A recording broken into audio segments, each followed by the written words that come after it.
নমস্কার, আমার নাম Kuldeep, presently working as block disaster management officer. তো প্রত্যেকদিন সকালে আমরা দ্য হিন্দু থেকে যে ইম্পর্টেন্ট আর্টিকেলগুলো থাকে সেগুলো আমরা নিয়ে আসি। তো আমাদের চেষ্টা থাকবে প্রত্যেকদিন সকালে আমরা নিয়ে আসবো। তো আজকের ৩ টে আর্টিকেল আমরা ডিসকাস করতে চলেছি। যার মধ্যে ১ম হচ্ছে আরবিআই কিপস রেপো রেট এট 6.5%। এইখানে আমরা ডিসকাস করব রেপো রেট কাকে বলে, ঠিক আছে? এরপরে farmer postponed Delhi march after police use tear gas, ঠিক আছে? এইখানেও ডিসকাস করব যে কি ডিমান্ড রয়েছে ফার্মারের, ঠিক আছে? যার জন্য ফার্মার প্রোটেস্ট করছে। এবং থার্ড এবং ইম্পর্টেন্ট নিউজ যেটাকে ছবিতেও তোমরা দেখতে পারছো যে Indira Gandhi peace prize to be conferred on Michelle Bachelet, ঠিক আছে? তো এই ৩ টে নিউজ আমরা ডিসকাস করব। তো আজকের যে প্রথম নিউজ আছে সেটা ডিসকাস করি, ঠিক আছে? এখানে কি বলা হচ্ছে, Indira Gandhi peace prize to be conferred on Michelle Bachelet, ঠিক আছে? তো এইটা প্রোনাউন্সিয়েশন একটু দেখে নেবে, ঠিক? তো Indira Gandhi peace prize and disarmament and development for 2024, ঠিক আছে? তো এইটা অ্যাওয়ার্ড মানে এইটা কনফার করা হয়েছে কাকে? যে চিলি প্রেসিডেন্ট রয়েছে বর্তমানে, ঠিক আছে? চিলি প্রেসিডেন্ট যার নাম হচ্ছে মিচাইল বেসলেট, ঠিক আছে? তো এনাকে দেওয়া হয়েছে কি কারণে দেওয়া হয়েছে? দেওয়া হয়েছে হচ্ছে হিউম্যান রাইটের উপরে কাজ করার জন্য, পিসের জন্য কাজ করার জন্য এবং ইকুয়ালিটি, ঠিক এই ৩ টে জিনিসের জন্য এনাকে দেওয়া হয়েছে। এবং তিনি বর্তমানে কি পোস্টে তিনি রয়েছেন? তিনি রয়েছেন হচ্ছে founding director of UN women, ঠিক আছে? এবং UN high commissioner for human rights, ঠিক আছে? And president of Chile. তো এই ৩ টে পোস্ট ইনি হোল্ড করছেন। যারা বর্তমানে পুলিশ WBPSC যেকোনো এক্সামের জন্য প্রস্তুতি নিচ্ছে তাদের জন্য এই যে আর্টিকেল আছে এটা ইম্পর্টেন্ট হয়ে উঠলো, ঠিক আছে? পারলে তোমরা খাতায় নোট করে নিতে পারো। পরের পরের আর্টিকেলে চলে আসছি। তো এইখানে বলা হচ্ছে যে farmer postpone Delhi march after police use tear gas, ঠিক আছে? টিয়ার গ্যাস ইউজ করা হয়েছে বলে ফার্মাররা প্রোটেস্টটাকে বন্ধ করে দিয়েছে বা পোস্টপন করে দিয়েছে বর্তমান, ঠিক আছে? এইখানে দেখব যে কি কারণে ফার্মার প্রোটেস্ট করছে, ঠিক আছে? একটা হচ্ছে মিনিমাম সাপোর্ট প্রাইস, ঠিক আছে? মিনিমাম সাপোর্ট প্রাইস যেটা মানে ফার্মার, ঠিক আছে?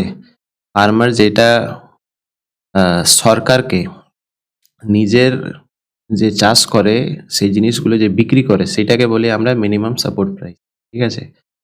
তো এবং এই যে প্রাইসটা রয়েছে সেটা হচ্ছে খুবই কম এবং এইটার বৃদ্ধির জন্য প্রোটেস্টটা করা হচ্ছে, ঠিক? এরপরে আর কি জিনিস?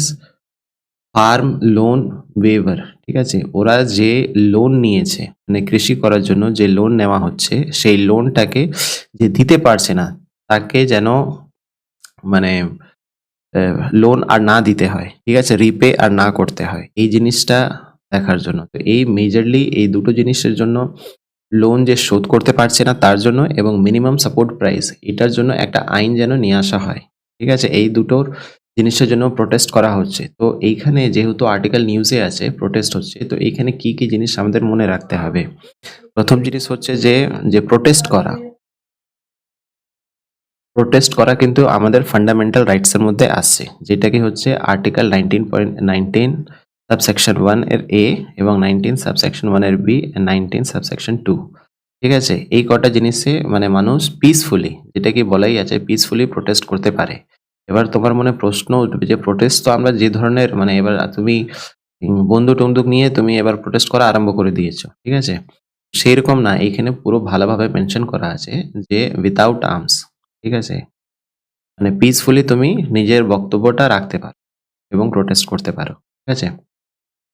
তো এইটা নিয়ে একটা মানে কোর্টের জাজমেন্টও এসছিল, ঠিক আছে? সুপ্রিম কোর্ট জাজমেন্টও এসছিল, যেটা হচ্ছে Ramlila Maidan incident versus home secretary union of India, ঠিক আছে? 2012 সালে এই জাজমেন্টটা এসছিল, যেখানে বলা হচ্ছিল যে এইটা মানে এটা সিটিজেনদের এটা একটা ফান্ডামেন্টাল রাইট যে তারা পিসফুলি অ্যাসেম্বল হতে পারে এবং সেটাকে প্রোটেস্ট করতে পারে যে কোনো জিনিসে, ঠিক আছে? এইটা হলো দ্বিতীয় জিনিস, পারলে তোমরা নোট করে নিতে পারো। এরপরে চলে আসছে যে আরবিআই কিপস রেপো রেট 6.5%, ঠিক আছে? প্রথমে আমরা দেখে নেব যে রেপো রেট কে রাখে, ঠিক আছে? এটা হচ্ছে আরবিআই, তো যেটা আরবিআই যে পলিসিগুলো নিয়ে আসে সেটাকে আমরা বলি মনিটারি পলিসি।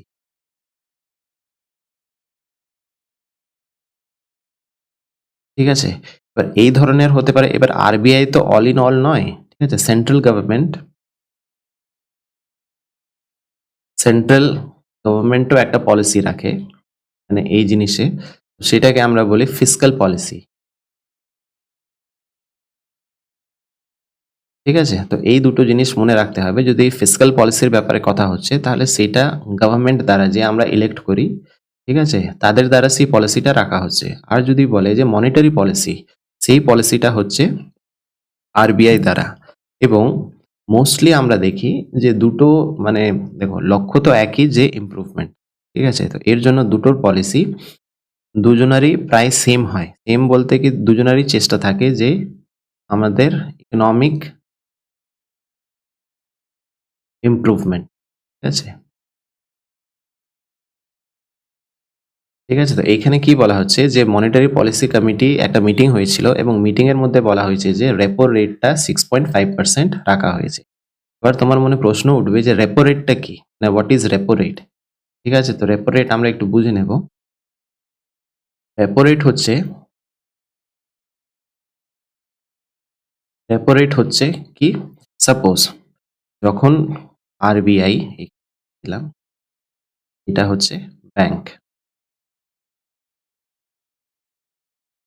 আরবিআই যখন ব্যাংকদেরকে পয়সা দেয়, ঠিক আছে? ব্যাংকদেরকে টাকা দেয়, সেইটাকে বলি আমরা রেপো রেট। ঠিক আছে?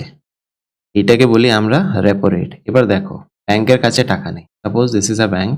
একটা ব্যাংক আছে, ব্যাংকের কাছে টাকা নেই। সে বলছে আমার টাকা লাগবে। কাকে বলছে? আরবিআই কে। ঠিক আছে? তাহলে আরবিআই কি করবে? ওকে টাকা দেবে। কিন্তু টাকা তো এমনিভাবে দিতে পারবে না। একটা ইন্টারেস্ট ধার্য করবে। সেটাকে আমরা বলি রেপো রেট। ঠিক আছে? তো এবার এই ব্যাংকটা যখনই টাকা নিল সে তারপরে কি করবে? জেনারেল পাবলিক জেনারেল পাবলিককে সে লোন দিতে পারে যেকোনো জিনিসে। ঠিক আছে? লোন দিতে পারে। এবার তুমি একটা জিনিস ভেবে দেখো, যদি 6.5% যেটা কি বলা হচ্ছে, ঠিক আছে? এইটা যদি আরবিআই এই রেটে ব্যাংককে দেয়, ঠিক আছে? তাহলে ব্যাংক আমাদের কত টাকায় দেবে? এবার যদি ব্যাংক আমাদের 10% বা 11% বা 12% এই রকমে ইন্টারেস্ট দেবে। ঠিক আছে? এই যে ডিফারেন্স, এই দুটোর মধ্যে যে ডিফারেন্স আছে সেটা হচ্ছে ব্যাংকের লাভ। মানে এটা ব্যাংক এই জিনিসটা মানে এটা তার লাভ। ঠিক আছে? 6.5% ইন্টারেস্টে সে দিচ্ছে এবং 10, 12, 13 যে রেটে রাখুক না কেন সেটা পাবলিককে লোন দিচ্ছে। যদি রেপো রেট ইনক্রিজ হয় তাহলে তুমি অটোমেটিক্যালি বুঝতে পারছো যে ব্যাংক যদি কম টাকায় টাকা পায়, কম রেটে যদি টাকা পায় তাহলে সে কম টাকায় মানে লোন দেবে। সে যদি বেশি ইন্টারেস্টে পায় তাহলে সে বেশি ইন্টারেস্টে লোন দেবে। তো অটোমেটিক্যালি তোমার যে লোনের প্রতি ব্যাংকে তুমি যাও তাহলে তার ইন্টারেস্ট রেট গুলো কিন্তু হাই হয়ে যায়। ঠিক আছে? এটা হচ্ছে তার ইমপ্যাক্ট। ঠিক? এটা হয়ে গেল রেপো রেট। ঠিক আছে? আরবিআই যখন ব্যাংকদেরকে টাকা দেয় সেটা যে রেট অফ ইন্টারেস্টে দেয় সেটা হচ্ছে রেপো রেট। এই ধরনেরই রিভার্স রেপো রেট থাকে।